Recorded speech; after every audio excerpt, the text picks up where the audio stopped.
siaran belajar online, interaktif, dan menyenangkan. Halo Sobat Baik, Assalamualaikum, Om Swastiastu, Namo Buddhaya, salam sejahtera untuk kita semua. Apa kabar? Masih semangat belajar ya? Sip, kita bertemu lagi dengan Bu Nur Anissa di pelajaran PKN. Hari ini kita akan belajar tentang keberagaman suku, agama, ras, dan antar golongan dalam bingkai Bhinneka Tunggal Ika. Sebelum kita belajar, yuk kita berdoa terlebih dahulu untuk bersyukur bahwa sampai saat ini kita masih diberi kesehatan. Berdoa dipersilahkan. Berdoa selesai.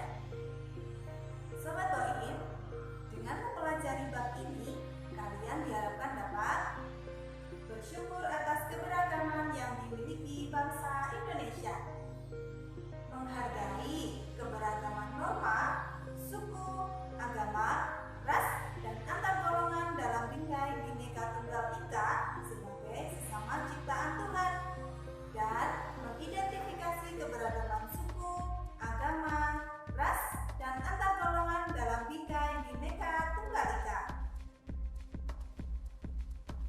Sobat Boim, kalian patut berbangga loh menjadi warga negara Indonesia, karena di Indonesia terdapat 1.340 suku, 2.500 bahasa daerah, dan 6 agama.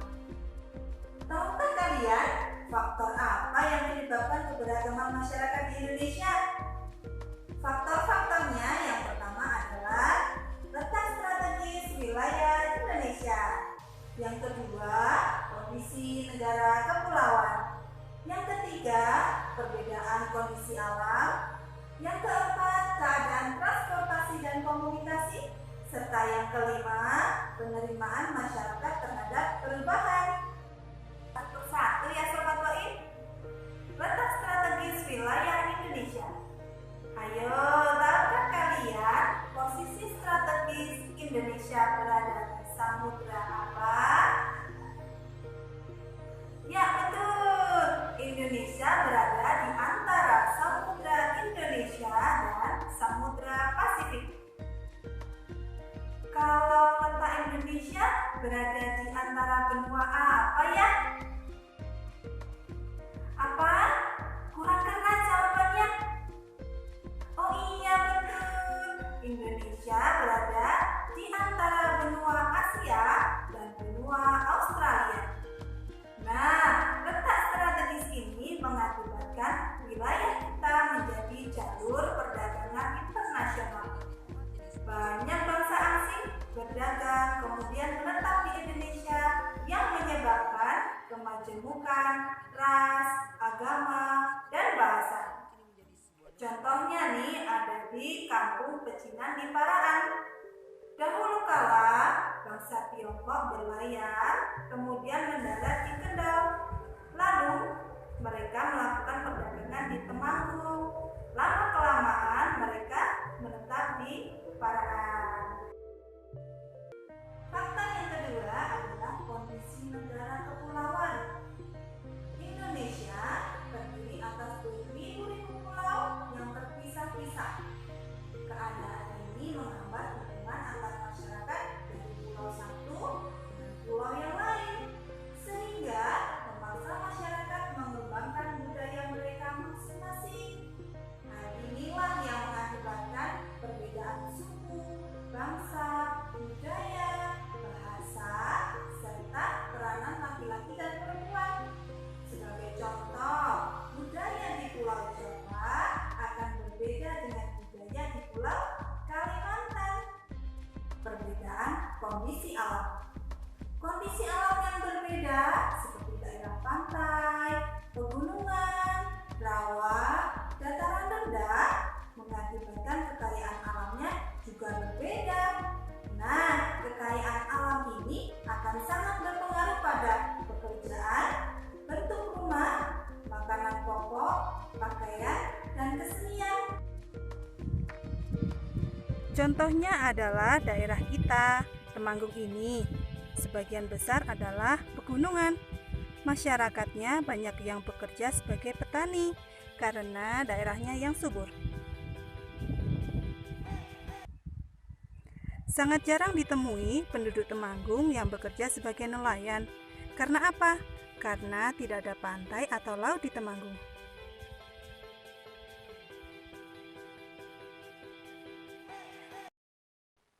Kita lanjut ke faktor yang keempat, yakni keadaan transportasi dan komunikasi. Kemajuan sarana transportasi dan komunikasi juga mempengaruhi perbedaan dalam masyarakat di Indonesia.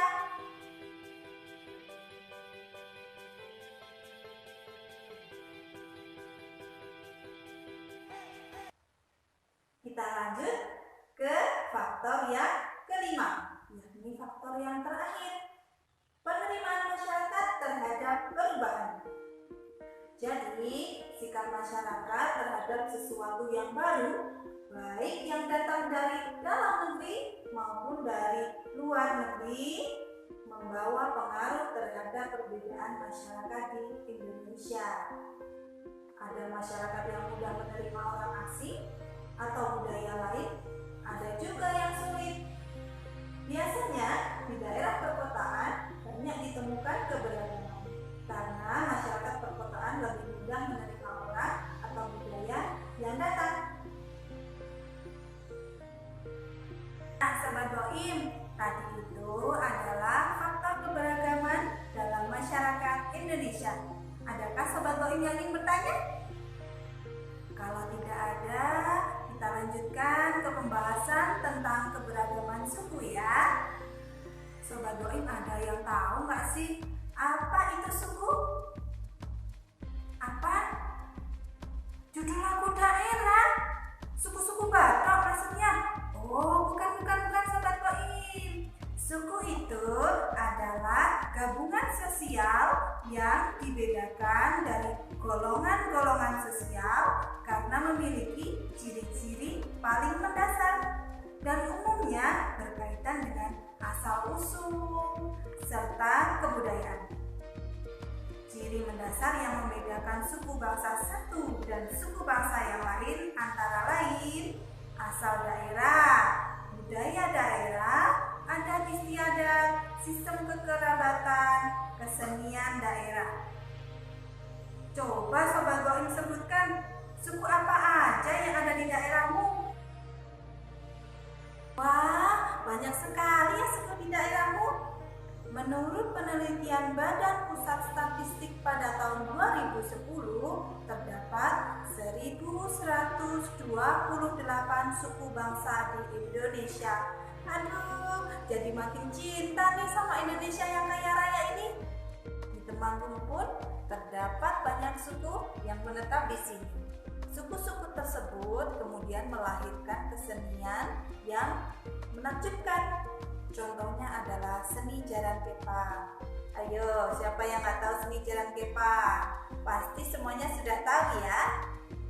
Seni Jaran Kepang merupakan asimilasi kesenian dari suku Jawa Tengah dengan kesenian dari Bali. Kemudian ada lagi kesenian barongsai yang ternyata sekarang tidak hanya dimainkan oleh etnis keturunan Tionghoa loh. Etnis Jawa pun sekarang ikut serta memainkannya di berbagai acara.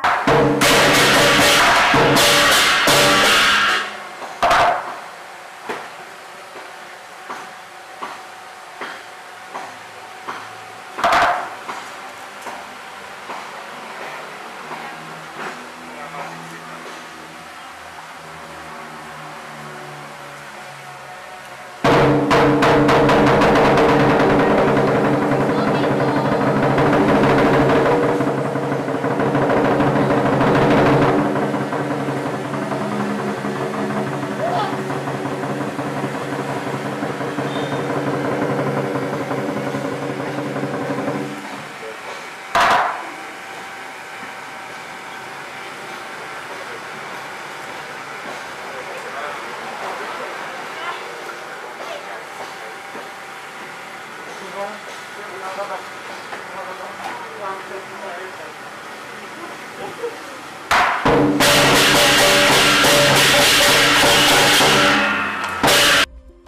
masuk ke pembahasan tentang keberagaman agama dan kepercayaan. Tahukah kalian mengapa Indonesia memiliki keberagaman agama? Kita ingat tentang pembahasan kekayaan alam Indonesia. Kekayaan alam Indonesia ini yang membuat para pedagang dari bangsa lain banyak berdatangan. Selain berdagang, mereka juga menyebarkan agama. Soim, hari ini kita ada di Kelenteng Hotek Tong. Lokasinya ada di Parakan. Yuk masuk. Kelenteng Hotek Tong ini merupakan tempat peribadatan untuk 3 agama, yakni agama Buddha, agama Tao, dan Konghucu.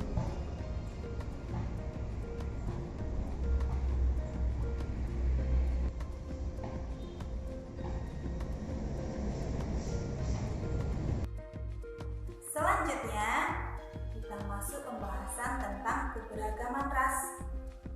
Pada dasarnya, manusia itu diciptakan dalam kelompok ras yang berbeda, yang memiliki ciri fisik seperti warna kulit, warna dan bentuk rambut, bentuk muka, ukuran badan, bentuk dan warna mata, dan ciri fisik yang lain.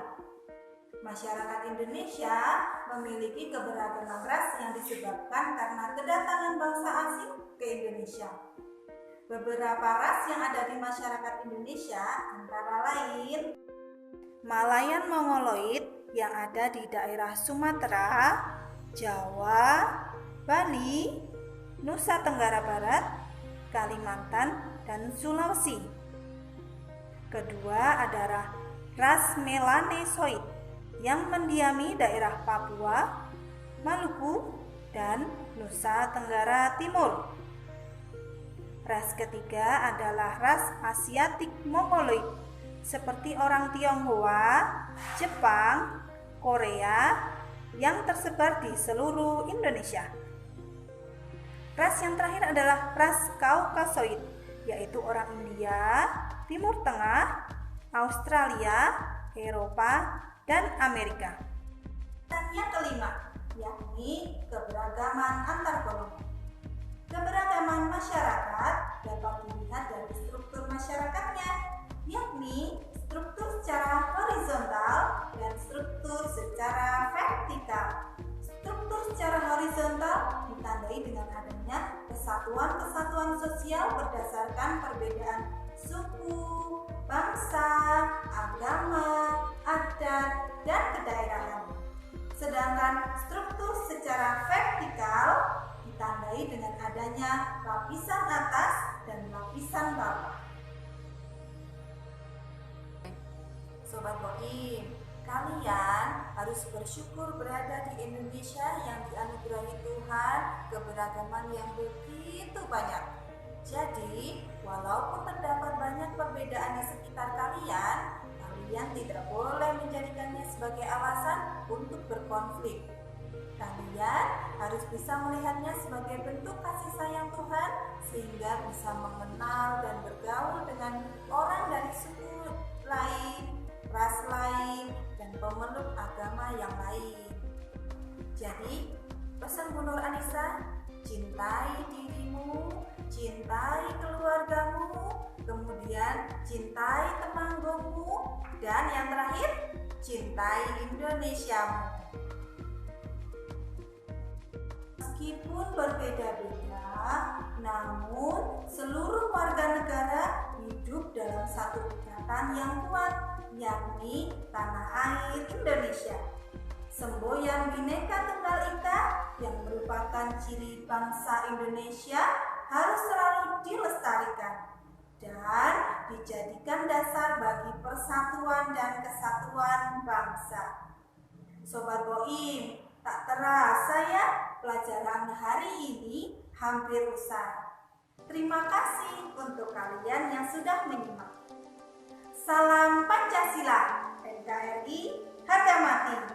Semoga kalian tetap semangat belajar di mana saja, kapan saja kalian warahmatullahi wabarakatuh.